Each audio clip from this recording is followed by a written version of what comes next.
Hey y'all, it's just Duckyable here.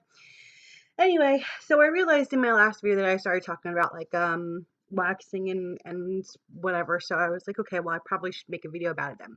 So anyway, okay, so I used to like shave my mustache hair, and my mom apparently was like, "What's the matter with you? That's gonna make you all um it's gonna make it grow in like thicker and darker and faster and blah blah blah blah."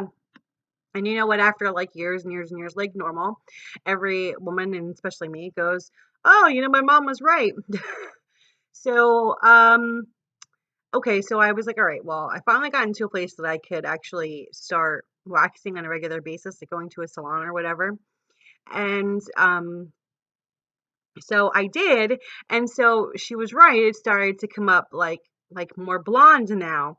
But the thing is, gals, do do you still then go and get it waxed if it's even though it's blonde? I mean, the hair is still there, especially those with like us gals with thicker like hair like me. Like I'm Sicilian, so my hair is like whoosh everywhere, off the wall, off the charts thick. It's just ridiculous.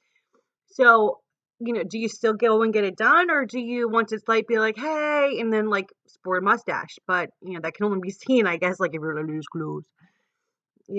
What do you guys do? I mean, I'm not a waxing like professional. I don't know.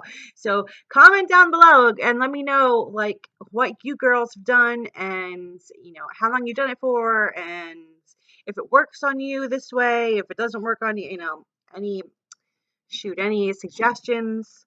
Like, can you bleach your mustache? I don't know. All right, let me know. Thanks. I want to subscribe. Bye.